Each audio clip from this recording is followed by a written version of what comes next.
বাড়িতে মা লক্ষ্মীর কৃপা সর্বদা বজায় রাখতে কি কি করণীয় করা উচিত সেই বিষয়গুলো নিয়ে আজকের আমি আপনাদের সঙ্গে আলোচনা করব এবং জীবনে সুখ সমৃদ্ধি ভরিয়ে তুলতে মা লক্ষ্মীর কৃপা অতি অবশ্যই প্রয়োজন। তার জন্য কি কি জিনিস আপনার ঘরের বা গৃহতে রাখতে পারেন সেটা নিয়ে আমি আপনাদের সঙ্গে আলোচনা করব। আমরা সকলেই চাই জীবনে সুখ সমৃদ্ধি ভরে থাকুক এবং সেই সুখ সমৃদ্ধি যেন দীর্ঘস্থায়ী হয় সেটা কিন্তু আমরা সকলে আশা করি। সুখ ভোগ সবার কপালে কিন্তু সমানভাবে থাকে না, কিন্তু যার কপালে যতটুকু সুখ রয়েছে সেটুকু যাতে চিরস্থায়ী হয় সেটার চেষ্টা আমরা সকলেই করি। কোন কোন জিনিসগুলো আপনার ঘরের মধ্যে রেখে দেবেন বা কোন জিনিসগুলো আপনার ঘরের মধ্যে রাখবেন না সেটি নিয়ে আমি আপনাদের সঙ্গে আলোচনা করব। এটি দেখার আগে আপনি যদি আমার চ্যানেলে নতুন ভিউয়ার্স হয়ে থাকেন তাহলে অবশ্যই করে চ্যানেলটিকে সাবস্ক্রাইব করে দেবেন, কেননা প্রতিনিয়ত নিত্য নতুন ভিডিও এই চ্যানেলে আপলোড হয় যেটা কিনা আপনার জীবনে চলার পথে অতি অবশ্যই প্রয়োজনে আসবে, আজ না হলেও কাল। বেশি কথা না বাড়িয়ে আমরা সোজাসুজি চলে যাব যে টোটকাগুলো করলে আমরা এই সমস্যা থেকে মুক্তি পেতে পারি যেটা নিয়ে আমি আলোচনা করলাম। প্রথমে বলে রাখি, আর্থিক উন্নতি সবসময় একইভাবে চলতে পারে না। আর্থিক উন্নতিতে ওঠানামা কিন্তু থাকবেই।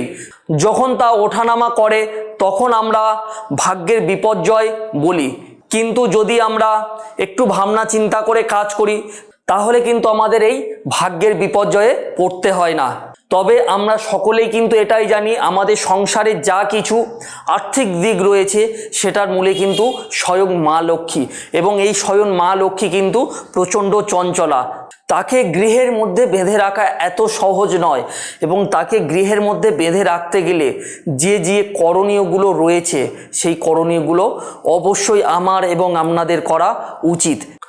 যদি আপনি সঠিক পদ্ধতিতে করতে পারেন তাহলে এতে করে স্বয়ং মা লক্ষ্মী আমাদের উপরে খুবই প্রসন্ন হবেন এবং স্বয়ং মা লক্ষ্মী সর্বদা আপনার গৃহেতে বসবাস করবে এবং কখনো অর্থের এবং সুখের অভাব হবে না আপনার বাড়িতে। প্রথম টোটকাটা নিয়ে আমি আপনাদের সঙ্গে আলোচনা করি। আপনার বাড়িতে যেখানে ঠাকুরের জায়গা রয়েছে সেখানে যদি স্বয়ং মা লক্ষ্মীর মূর্তি থাকে বা কোনো ছবি থাকে বা কোনো ঠাকুরের মূর্তি থাকলে সেখানে আপনি একটি শ্রীফল রেখে দিতে পারেন। শ্রীফল অর্থাৎ একটি নারকেল আপনি রেখে দিতে পারেন, এবং যদি সম্ভব হয় নারকেলে মেটে সিঁদুর মাখিয়ে আপনি মন্দিরের মধ্যে রেখে দিন। এতে করে সারা জীবন আপনার উপরে মা লক্ষ্মীর কৃপা থাকবে। এতে করে স্বয়ং মা লক্ষ্মীর কৃপায় আপনার জীবনে ধন সম্পত্তির অভাব কখনোই হবে না। এবং যে দ্বিতীয় টোটকাটি আপনি করতে পারেন, খুবই সহজ একটি টোটকা, যদি আপনি নিষ্ঠা মনে ভক্তি মনে স্বয়ং মা লক্ষ্মীর কাছে করতে পারেন মা লক্ষ্মী আপনার উপরে সন্তুষ্ট হতে বাধ্য হবে। যদি সম্ভব হয় মা লক্ষ্মীর আসনে সর্বদা একটি করে পদ্ম ফুল আপনি অর্পণ করবেন। এতে করে আর্থিক এবং উন্নতি দুই সর্বদা কিন্তু আপনার পরিপূর্ণ থাকবে এবং আপনি বাড়িতে সুখে শান্তিতে বসবাস করতে পারবেন, কোনো সমস্যা আপনার জীবনে আসবেই না। আরও একটি কাজ খুবই সহজ এবং খুবই গুরুত্বপূর্ণ, কখনো আপনার মন্দির থেকে বা আপনার বাড়ি থেকে কর্পূর ছাড়া করবেন না। প্রতিনিয়ত আপনার বাড়িতে অল্প পরিমাণে হলে কর্পূর রেখে দিন বা আপনার ঠাকুরের জায়গায় কর্পূর রেখে দেবেন। এতে করে মা লক্ষ্মী অত্যন্ত সন্তুষ্ট হয়। যদি আপনার পক্ষে সম্ভব হয় তাহলে আপনার মানিব্যাগ বা পার্সে ছোট্ট একটা কর্পূরের টুকরো রাখবেন। এতে করে কিন্তু কখনো আপনার মানিব্যাগ ফাঁকা হবে না। যদি এটি করে দেখতে পারেন আপনি হাতে নাতেই ফল পাবেন। এই ছোট টোটকা আপনার ভাগ্যের মোড়টাকে পাল্টে দিতে পারে।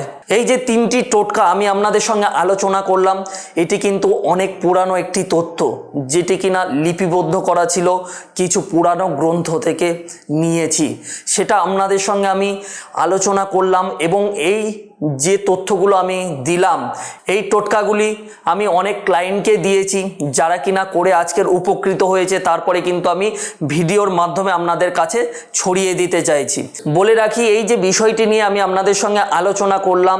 এই বিষয়ের প্রতি কোনো যদি প্রশ্ন থাকে অতি অবশ্যই করে আপনি আমার কমেন্ট বক্সে জানাতে পারেন, কিংবা স্ক্রলবারে আমার নাম্বার এবং চেম্বার দুটোই দেওয়া রয়েছে, আপনি যোগাযোগ করতে পারেন আমার সঙ্গে। এবং আরও একটি কথা আমি বারংবার যেটি বলি, যদি আপনি আমার চ্যানেলে নতুন ভিউয়ার্স হয়ে থাকেন তাহলে অতি অবশ্যই করে চ্যানেলটিকে সাবস্ক্রাইব করে রাখবেন এবং ভিডিওটিকে শেয়ার করবেন। যদি এই তথ্যগুলো আপনার কাজে নাও আসে, আপনার সংস্পর্শে থাকা আপনার আত্মীয় পরিজন যদি কেউ এই রিলেটেড সমস্যার মধ্যে থাকে তাহলে কিন্তু সে লাভবান হবে। আজকের এই পর্যন্ত শেষ করলাম। আবার দেখা হবে আমার পরবর্তী কোনো ভিডিওতে নতুন কোনো তথ্য নিয়ে আপনাদের সঙ্গে। ততক্ষণের জন্য ভালো থাকবেন। ওম নমঃ শিবায়।